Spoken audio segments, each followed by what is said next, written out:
नमस्कार। आज हम जानेंगे भारतेंदु युग की प्रमुख प्रवृत्तियों के बारे में। भारतेंदु युग हिंदी साहित्य के आधुनिक काल की प्रारंभिक कड़ी है। इस काल में आधुनिकता का स्वर साहित्य में मुखर होने लगा। रीतिकाल से अलग होते इस युग में अनेक प्रवृत्तियों में रीतिकाल की झलक मिलती है, तो अनेक दिशाओं में परंपरा का कैंचुल छोड़कर नई दिशाओं में बढ़ने की आतुरता दिखाई देती है। विषय और शैली की दृष्टि से अनेक नई प्रवृत्तियों का आगमन इस काल में हिंदी काव्य के क्षेत्र में हुआ। ये नई प्रवृत्तियाँ इस प्रकार है। प्रथम, सामाजिक चेतना का उदय। भारतेंदु युग को विद्वान पुनर्जागरण काल भी कहते हैं। इसमें समाज के सभी क्षेत्रों में भारतीय प्राचीन गौरव की पुनर्प्रतिष्ठा का प्रयास दिखाई देता है। समाज के प्रति साहित्यकारों में नई चेतना और दायित्व भावना का विकास होता है। रीतिकाल में दरबारी कवि राजा महाराजाओं को प्रसन्न करके अपनी निजी सुविधाओं को जुटाते थे। जन सामान्य के दुख दर्द और समाज में व्याप्त बुराइयां उन्हें स्पर्श करने में असमर्थ रही, जबकि भारतेंदु युग के कवियों ने समाज के प्रति अपने कर्तव्य का पालन किया। ये साहित्यकार सामाजिक जड़ मूल्यों, अंधविश्वासों की निंदा व उपहास करते थे, तो दूसरी ओर नए सामाजिक उपयोगी मूल्यों की स्पष्ट शब्दों में प्रतिष्ठा करते थे। समाज के प्रति चेतना दिखाते हुए स्त्री शिक्षा, अंतरजातीय विवाह आदि का समर्थन करते हैं। वहीं छुआछूत, पर्दा प्रथा, संकुचित जाति व्यवस्था का विरोध करते हैं। इस युग के साहित्यकार मध्यम वर्ग की चेतना को झकझोरते हैं तथा मानवतावादी जीवन मूल्यों पर आधारित नए समाज की रचना का प्रयास करते हैं। आर्य समाज, ब्रह्म समाज, रामकृष्ण मिशन, थियोसॉफिकल सोसाइटी आदि द्वारा प्रदत्त सामाजिक मूल्यों में इन कवियों ने आस्था व्यक्त की और अपने काव्य द्वारा उनका समर्थन किया। भारतेंदु और उनके सहयोगी प्रताप नारायण मिश्र, चौधरी बद्रीनारायण प्रेमगन आदि ने समाज सुधार को लक्ष्य करके काव्य सृजन किया। इन कवियों की दृष्टि सुधारवादी रही। इन्होंने धर्म के मर्म को समझते हुए पाखंडों का विरोध किया। भारतेंदु भारत दुर्दशा नामक नाटक में वर्णाश्रम धर्म की संकीर्णता का विरोध करते हुए लिखते हैं, बहुत हमने फैलाए धर्म, बढ़ाया छुआछूत का कर्म। पंडित प्रताप नारायण मिश्र ने मन की लहर में बाल विधवाओं की करुण दशा का चित्रण करते हुए लिखा है, कौन करे जो नहीं कसकत, सुनि विपत्ति बाल विधवन की। भारतेंदु युग के कवि व्यापक सामाजिक दृष्टि से संपन्न थे। वे आर्थिक सुधारों के प्रति जागरूक थे। इस हेतु उन्होंने स्वदेशी वस्तुओं के उपयोग को प्रोत्साहन दिया और विदेशी वस्तुओं का बहिष्कार करने का आह्वान किया। भारतेंदु की प्रबोधिनी, प्रेमघन के आर्याभिनंदन, प्रताप नारायण मिश्र की होली है, अंबिका दत्त व्यास की भारत धर्म आदि कविताओं में विदेशी वस्तुओं के बहिष्कार का उद्बोधन है। इन साहित्यकारों ने भारत की दरिद्रता, दुख का कारण, विदेशी शासन तथा शोषण के साथ भारतीयों की अशिक्षा, कूपमंडूकता की प्रवृत्ति, आलस्य आदि को भी बताया। ये साहित्यकार प्राचीन भारत में विद्यमान सांस्कृतिक संपन्नता का पुनरागमन चाहते थे। प्रताप नारायण मिश्र लिखते हैं, तभी लख्यो जहाँ रहो एक दिन कंचन बरसत, तहाँ चौथाई जन रूखी रोटियों को तरसत। इस प्रकार इस काल के साहित्यकारों का साहित्य उनकी सामाजिक प्रतिबद्धता का परिचायक है। दूसरी प्रवृत्ति रही राष्ट्रीय चेतना तथा राजभक्ति की। भारतेंदु युग के साहित्यकारों ने भारतीय वीरों को आलंबन बनाकर राष्ट्रता का प्रचार प्रसार किया। जिन वीरों को समस्त भारत श्रद्धा की दृष्टि से देखता है, ऐसे प्रताप, शिवाजी, छत्रसाल आदि वीरों की प्रशंसा करके इन कवियों ने राष्ट्रता की व्यापक अनुभूति कराई। संपूर्ण भारतवर्ष को एक इकाई मानकर इसकी अभ्यर्थना की। द्विवेदी युग के साहित्यकारों ने देशभक्ति की जिस भावना को आगे चलकर वाणी दी, उसके बीज भारतेंदु काल में ही बोए गए थे। भारतेंदु की विजयनी विजय वैजयंती, प्रेमघन की आनंद अरुणोदय, प्रताप नारायण मिश्र की महापर्व नया संवत, राधा कृष्णदास की भारत बारहमासा आदि देशभक्ति की प्रेरणा देने वाली कविताएं हैं। भारतेंदु युग के साहित्यकार देशभक्ति और राजभक्ति के दो भिन्न मार्गों से चल रहे थे। मुस्लिम शासकों की तुलना में अंग्रेजों का दृष्टिकोण धर्मनिरपेक्ष था, अतः इन्होंने राज्य की मुक्त कंठ से प्रशंसा की। भारतेंदु की भारत भिक्षा, विजयवल्लरी, प्रेमघन की हार्दिक हर्षादर्श स्वागत, राधा कृष्णदास की मैकडॉनल्ड पुष्पांजलि, विजयनी विलाप आदि कविताएं अंग्रेजी राज की प्रशंसा करती है। उस समय की स्थितियों में राज प्रशंसा की कविताएं राष्ट्रीयता और नई राष्ट्रीय चेतना की वाहक थी। इसके बाद धार्मिक चेतना।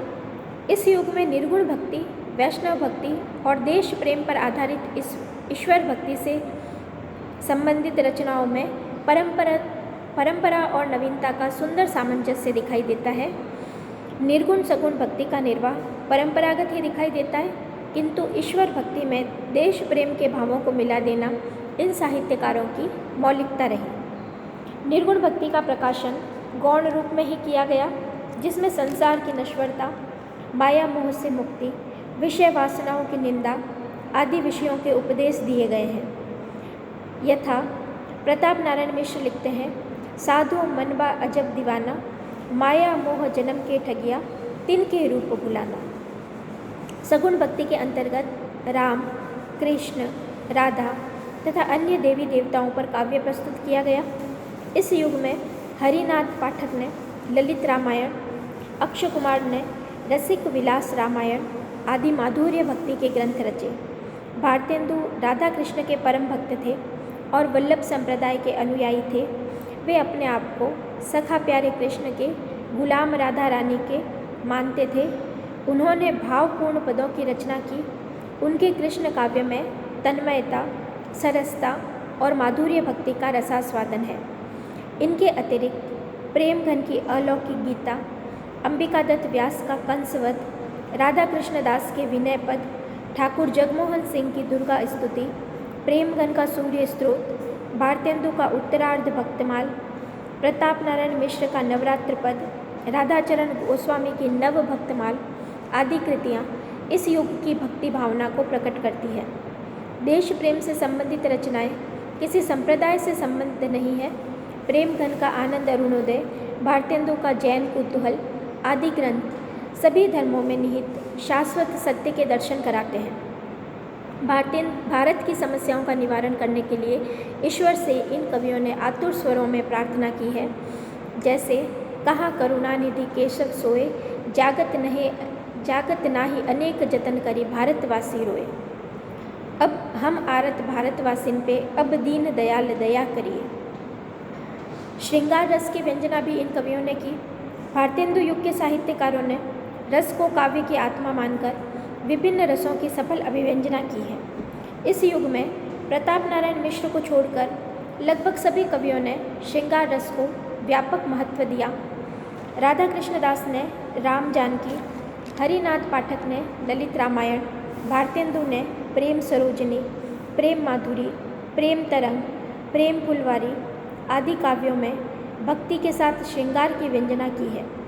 इन कवियों ने माधुर्य भाव की भक्ति, रीतिकालीन श्रृंगारिक काव्य, उर्दू की प्रेम कथाओं और अंग्रेजी काव्य से प्रेरणा लेकर श्रृंगार रसपूर्ण काव्य का सृजन किया।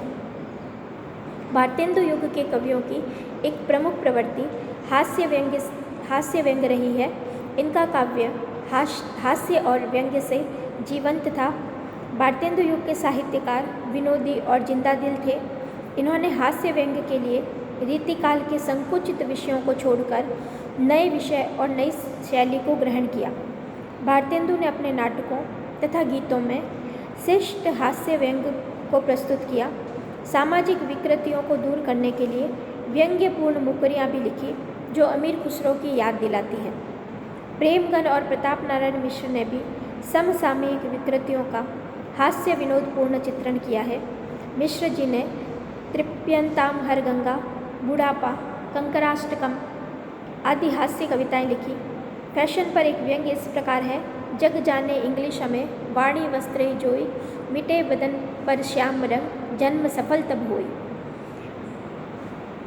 भारतेंदु युग में अंग्रेजी और संस्कृत साहित्य के लोकप्रिय ग्रंथों के अनुवाद की प्रवृत्ति रही। सभी साहित्यकारों ने अनुवाद कर हिंदी साहित्य को समृद्ध किया। राजा लक्ष्मण सिंह ने कालिदास के मेघदूत, रघुवंश का सरल ब्रज भाषा में अनुवाद किया। भारतेंदु ने नारद भक्ति सूत्र और शांडिल्य भक्ति सूत्र का अनुवाद क्रमशः भक्ति सूत्र वैजयंती और तदीय सर्वस्व नाम से किया। बाबू तोताराम ने वाल्मीकि रामायण का अनुवाद राम रामायण के नाम से किया। ठाकुर जगमोहन सिंह ने कालिदास के मेघदूत और ऋतु संहार का अनुवाद किया।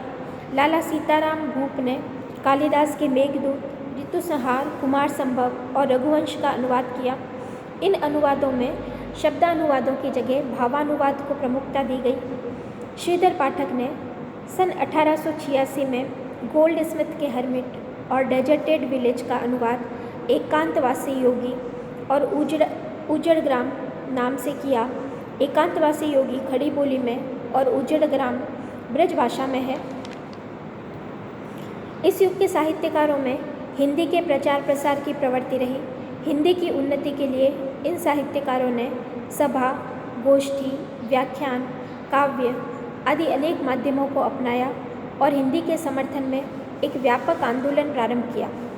भारतेंदु मातृभाषा का महत्व बताते हुए लिखते हैं, निज भाषा उन्नति अहे, सब उन्नति को मूल, बिन निज भाषा ज्ञान के, मिटित नहीं है को सूल। इस युग में भाषा संवर्धनी सभा अलीगढ़, हिंदी उद्धारणी सभा इलाहाबाद, काशी नागरी प्रचारिणी सभा आदि की स्थापना की गई।